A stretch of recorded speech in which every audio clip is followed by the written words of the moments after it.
Boys and girls, Alex here. Many of you might recognise me because of my Animal 90. However, those of you that don't, that's because I'm hiding behind this mask. Nothing to do with COVID in the household. It's because I washed my hair and there's nothing I can do with it. Anyway, the latest puzzle I've been working on is called the Japanese puzzle box, which I downloaded, and this is the little unit here. I downloaded from the internet from this chap, Erhan, whatever, and I thought I'd go through the exercise of how I get it from this document into basically the workshop, because the video I'm about to publish is about what I do in the workshop, how all the tricks I use of assembling it. I try not to go too much into the assembly because it's already pre-cut on the laser and nobody wants to watch me glue. But the trouble I have in assembling and the solutions. As you may notice, well, you haven't noticed until I show you, I've already made a few of these. One of them's the theme is Pepe Le Pew, Batman, Goofy, Scrooge McDuck, and Sylvester. I've already made another Goofy and a zebra one that I've already given away. Anyway, back to here. Look, I'll try and cut it short. I know I won't, but I'll try. The chap works on this principle of T is your base measurement. Now, I use 6mm because I cut it out of 6mm MDF. You can use whatever you like, whether it's 1/2 inch, 3/4 inch, 1 inch, whatever your base product is. Now, this tells you the dimensions of it, and this basically says that for a green panel, for the outside piece, you need a 12T, 10T by 1T. Now, with me being 6mm, that would translate to 72mm by 60 by 6. And then it goes on for the middle and the inside pieces. Now, you'll notice that they're, except for the red and the blue, they're different. They're different sizes. And he also goes on using the similar concept for the top and bottom pieces, short and long rails, and the box compartment size. He's sort of making it like a pseudo small money box, or give the box a purpose of having it. I've designed it. Hang on, we don't need this here. I've designed it, as I say, in SketchUp according to these diagrams, out of 6mm MDF. As you can see there, it's 6mm, so we don't need that anyway. And that's effectively what it looks like. But it's pretty straightforward. There's no great dimensions to it or features. Theoretically, you could cut it out of solids. However, being a close-fitting puzzle, you'll have to do a lot of custom sanding and fitting, unless, oh look, you can make jigs to do it. So it's up to you. Right, I've got these things called assembly aids. Now, initially, what I used to do is I had a rail. Let's go back into pieces. This will do. Hang on. Copy that. Oh, come on.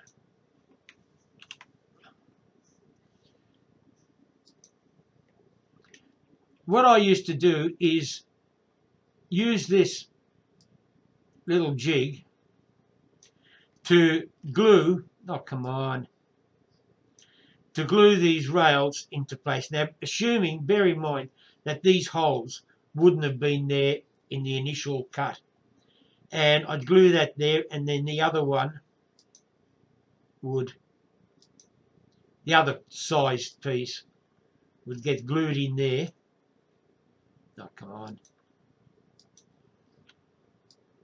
The more I try and rush, the longer this is going to take. But anyway, that gets used. But I found that while the CA that I use to glue it is strong, the MDF isn't, and it tended to delaminate. It just broke away with the outside layer being glued to the base, which wasn't much good.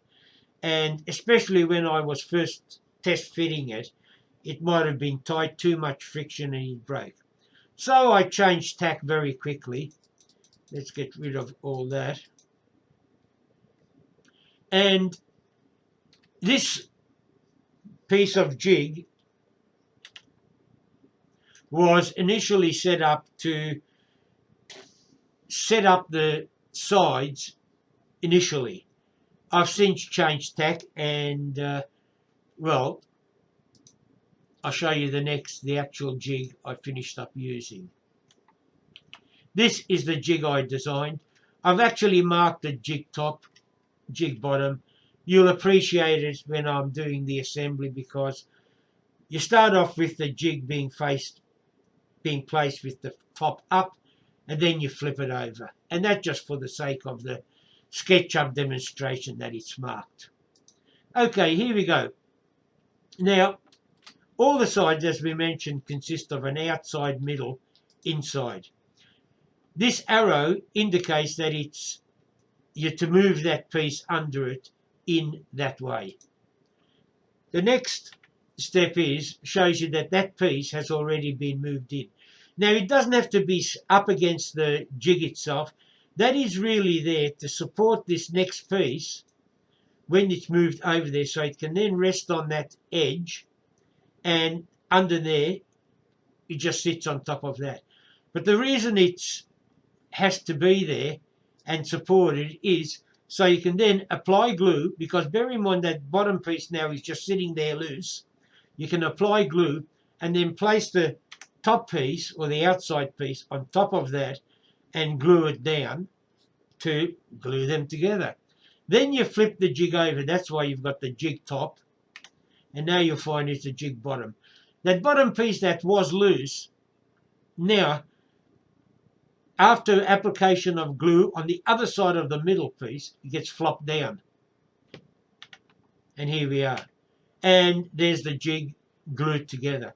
Now the jig was glued theoretically on its side, because the proper orientation of the jig is that way. But because the side is that way. Because the jig works on the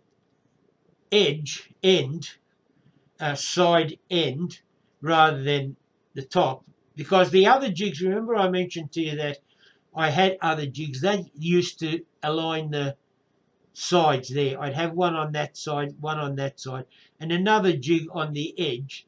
No, sorry, actually I tell a lie. I had a jig on that side, a jig on that side, and one on this edge. That was to line these up, and then this one. So I used 3 jigs instead of the one now. Anyway, that's beside the point. You're not to know that. And that's it. That's the piece assembled. Now, remember I said to you I used to use a jig to align the rails to this. Well, I've now decided to replace it with dowels, well, actually skewers, 2mm skewers, only because not only does it help to align, it just gives it so much more strength. In here you'll notice that the yellow areas marked, they're the glue lines, but not necessarily where you have to fully apply glue, but the surfaces that you apply glue to. Naturally, you're not going to put super glue right to the outside, because the squeeze out will detract from it, and you could get it everywhere. You only usually apply a small bead down the middle, but the yellow is to identify the surface. It's like on these toothpicks. You're only going to put a little dollop on the tip, because once you push it down into the holes, it'll spread it along the holes. Here we have a couple of the rails already in place. With these ones here, the dowels picks are in place with the rail being pushed down. This one here, the rail and the picks haven't been touched at all yet. Naturally, I have to create another top, the mirror image of the bottom one. The column itself is in place after it's been glued up, and naturally with the glue areas there. And on top, this one here shows you the four sides. Now, I've stuck to the author's naming standards of green for the big one, yellow for the small one, red and blue, which are the same size, like that. And there it is, the box assembled. Now, this is really a lead up to solving the puzzle. Basically, what this arrow indicates is which side, like the green side, which you'll find is the one side that has the full face with no border around it. Like this side here has got that border there on the left. This side has that as well. Oh, sorry, this is the yellow side. It's actually got a border on all sides. But the one that we're interested in is the one that hasn't got any border on any side. And off we go. And then we go through the process of solving it. Now, the green in my SketchUp model indicates the side that is about to be moved. The next one is the next move, with the red being the side that has just been moved, and naturally the green is the side that's going to be moved. And as you go through until it's solved, put it back together again, peekaboo with X-ray on it, and finally a top-down parallel projection of what is going to be sent to the laser. What I normally do is I save it and then click on layout. It wants me to save it. All right, I will save it. And it then goes into layout. In layout, I pick this paper default template, which is for my Speedy 100 laser bed. Double click on that, and there's the viewport. Now, which is the scene from the laser SketchUp scene. I'll click on that, and then getting in here where you've got your SketchUp drawing. Is that the sketch? No, that's the scale drawing. SketchUp model is what we're after. Oh, come on. SketchUp model. We clicked on that, and the first thing I do is I click on preserve scale, and I change this to a 1:1 perspective. Oh, increase the viewport so I can then get it onto the page. And I turn off this background under styles. I turn off the background, so I don't want that green there. And the actual picture comes in as a raster. For Coreldraw, it wants, or it prefers, it wants vector. Okay, I don't. It's a new PC, so I'm getting a lot of messages that I haven't initialized first, so bear with me. And that's it. Now that's ready. To send it to Coreldraw, I can't send it direct to Coreldraw. What I do is I print it. Now,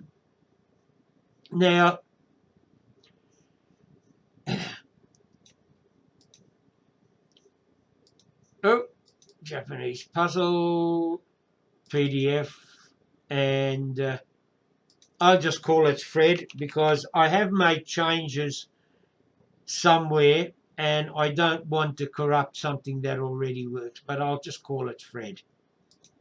And there you are. This is what Fred looks like as a PDF. And then when I end out of that, it asks me, do you want to save it? Look, I don't want to save it. I've already got it. Now let's get into SketchUp, Coreldraw. Good God, where am I? Here we go. No, wrong one. Oh, that'll do. Doesn't really matter what version. Now, in Coreldraw, I've got a macro set up, Control M, which imports files for me. Now, this is Fred, the one we've just created. I use Control M because normally Control I is for import, but Control I is used in SketchUp for paste in place. So I use Control M, and just to keep my stuff standard, I use Control M for importing. Now, normally what I'm just about to demonstrate to you, I'd have to do for every single little item in this thing here. I'm going to delete a lot of this because, as you can see, every time I change view, Corel redraws all these thousands of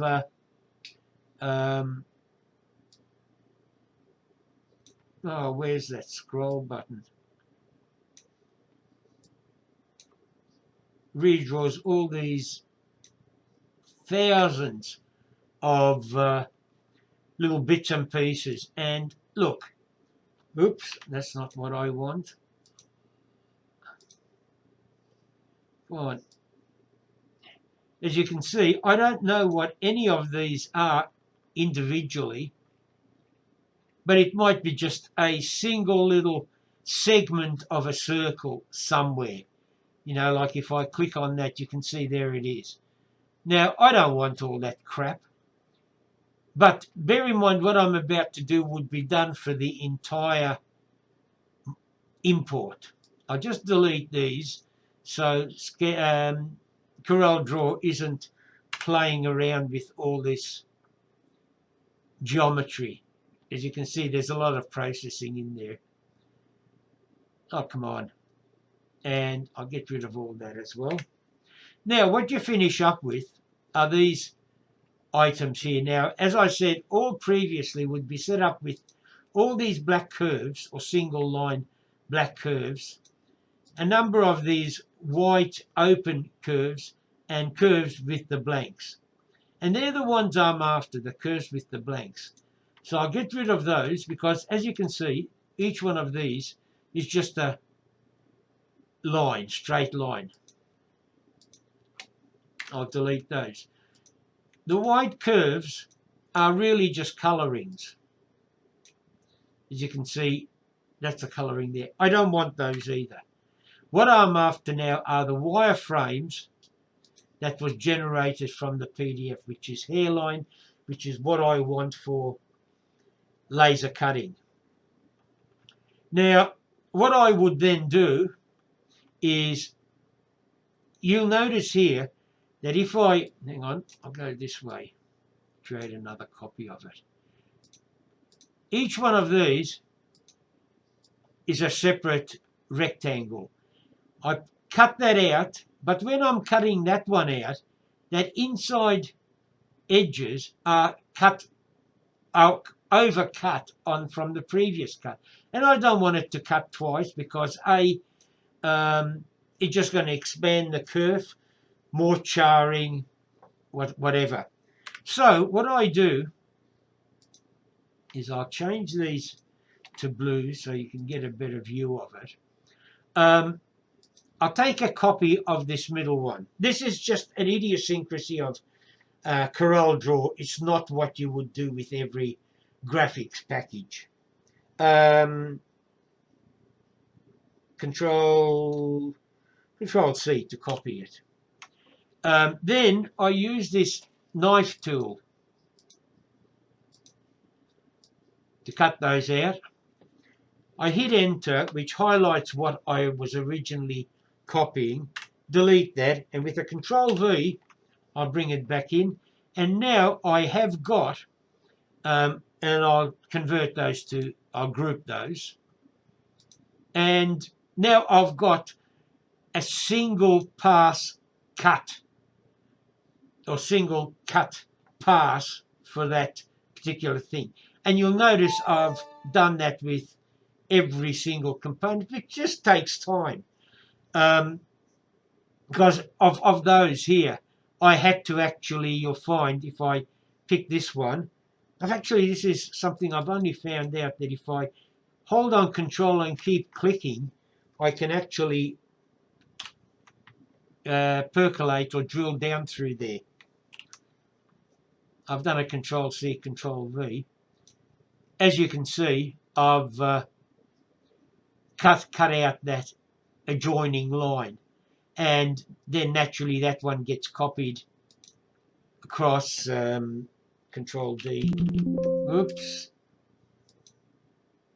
Oh, doesn't matter. I haven't set up Coreldraw to copy it, to duplicate in the same place or whatever.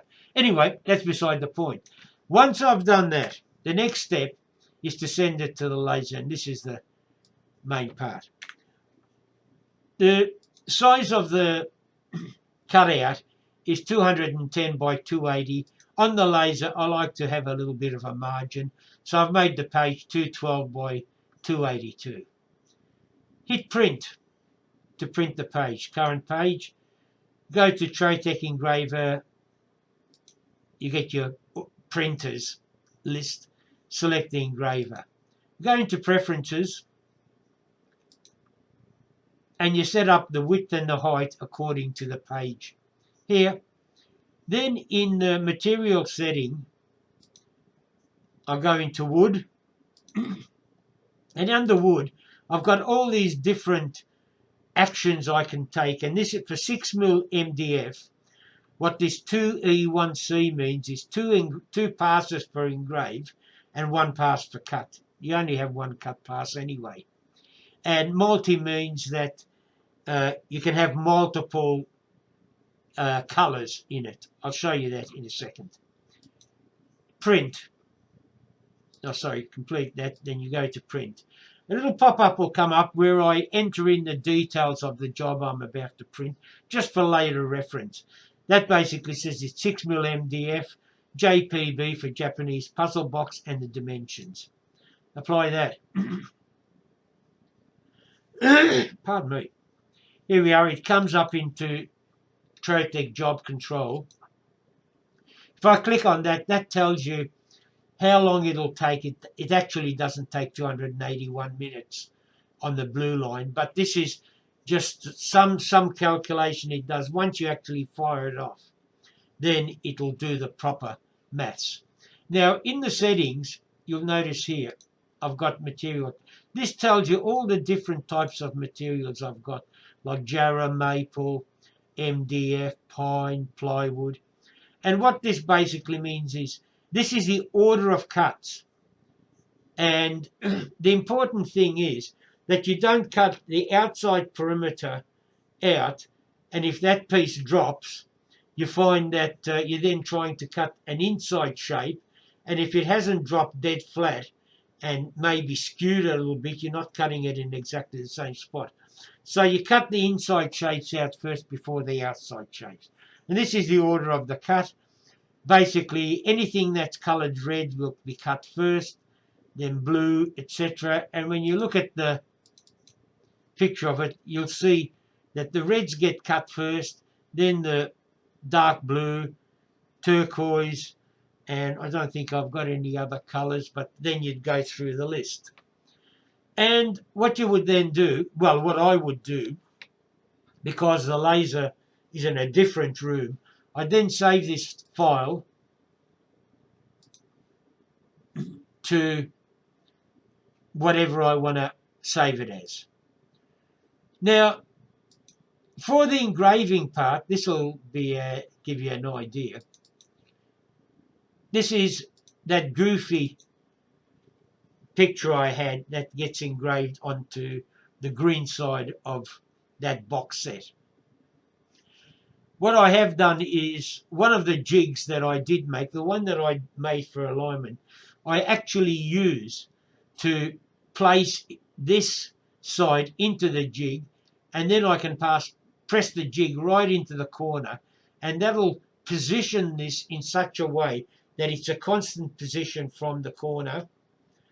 I mean, while I can push this right into the corner by itself, sometimes I might want to change certain settings, and I don't like 0, 0 for whatever reason. It's mainly, oh look, no, well actually no, that's not true. I tell a lie. I don't like 0, 0, but the reason is that the bottom of the box has got a different profile to the top of the box, top of the side. So if I push the bottom right in, the side might actually come over the outside perimeter. And to try and visually line this up with that doesn't work. The jig works well. Whew! Bloody saved my ass there, I think. All right, boys and girls, geez, this has gone on for bloody much longer than I expected. If you've bothered to watch this far, congratulations, you're a better man than me. But other than that, Uru, keep safe and watch out for the SketchUp animation and the build video. Bye.